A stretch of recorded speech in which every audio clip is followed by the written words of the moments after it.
Assalamualaikum warahmatullahi wabarakatuh. Perkenalkan, nama saya Kartika Putri Tanjung.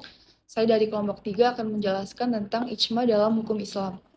Jadi, ijma itu artinya kesepakatan yang sudah disepakati oleh para mujtahid umat Islam setelah wafatnya Rasulullah terhadap suatu hukum syara. Nah, kedudukan ijma ini tuh sudah di sumber hukum ketiga setelah Al-Quran dan hadis.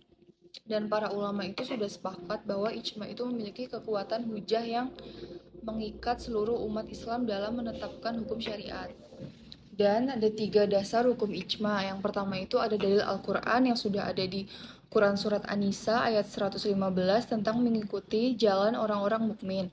Dan yang kedua ada dalil hadis yaitu yang berbunyi umatku tidak akan bersepakat dalam kesesatan. Dan yang ketiga ada kedudukan ijma. Ijma merupakan hujah yang kuat setelah Al-Quran dan hadis. Selanjutnya ada tiga rukun ijma. Pertama itu harus mujtahid yang berkompeten.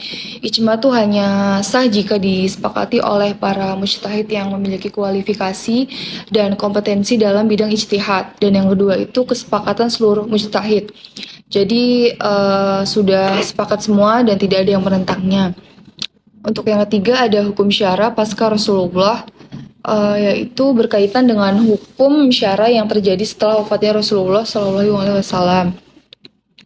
Selanjutnya ada syarat-syarat ijma, sama seperti tadi tentang kualifikasi mujtahid dan juga ada kesepakatan yang sudah bulat, tidak ada yang menentang, dan juga yang terakhir ada masalah hukum syara yang sudah tidak berkaitan lagi dengan duniawi. Ijma terbagi menjadi tiga macam. Yang pertama adalah ijma syar'i, ijma sukuti, dan yang ketiga adalah ijma al-Madinah. Ijma syar'i adalah ijma tegas di mana semua mujtahid menyatakan secara eksplisit dan menegaskan bahwa mereka setuju pada suatu hukum syara. Ijma sukuti adalah ijma di mana sebagian mujtahid sudah menyatakan pendapat, sementara setengahnya sudah mengetahui tapi tidak memberikan pendapat.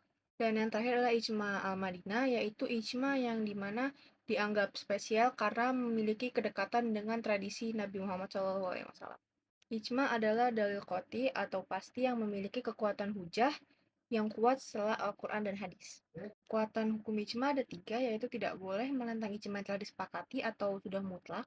Yang kedua adalah ijma mengikat generasi setelahnya. Dan yang ketiga adalah perbedaan pendapat ulama tentang kehujahan ijma sukuti. Ada beberapa contoh hukum ijma yang bersifat qot'i atau wajib. Yang pertama adalah sholat 5 waktu. Yang kedua adalah larangan menikahi mahram atau incest atau keluarga sedarah yang dekat. Dan yang ketiga adalah zakat dengan nisab. Dan di sini juga ada contoh-contoh ijma dalam sejarah Islam. Yang pertama adalah pengumpulan Al-Quran. Ijma sahabat pada masa Abu Bakar untuk mengumpulkan Al-Quran menjadi satu mushaf. Dan yang kedua adalah warisan kakek nenek. Kesepakatan ulama tentang penetapan bagian warisan untuk kakek dan nenek. Yang ketiga adalah kodifikasi hadis, ijma ulama pada masa Umar bin Abdul Aziz untuk pembukuan hadis secara resmi. Dan yang terakhir adalah azan Jumat, kesepakatan tentang azan 2 kali pada sholat Jumat sejak masa Utsman bin Affan. Perbedaan ijma dengan qiyas. Yang pertama, ijma atau kesepakatan ulama adalah kesepakatan kolektif seluruh mujtahid pada satu masa bersifat qot'i dan tidak dapat dibatalkan. Kedudukannya lebih kuat sebagai sumber hukum Islam ketiga setelah Al-Quran dan hadis. Dan qiyas adalah analogi hukum yang bisa dilakukan secara individual oleh mujtahid, bersifat zoni dan masih bisa diperdebatkan. Kedudukannya sebagai sumber hukum keempat setelah ijma. Yang kedua, saya akan membahas tentang kontroversi seputar ijma.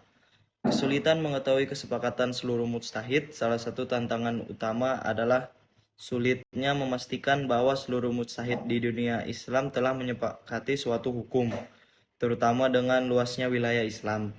Perdebatan ijma sukuti, para ulama berbeda pendapat tentang kehujahan ijma sukuti.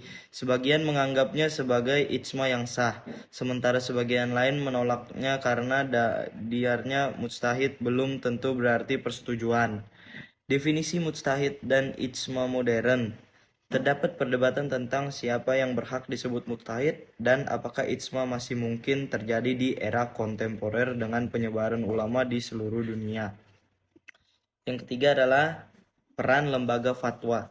Majelis Ulama Indonesia atau MUI dan lembaga fatwa internasional berperan penting dalam menghasilkan ijma kontemporer untuk menjawab permasalahan umat modern. Yang kedua adalah solusi hukum modern.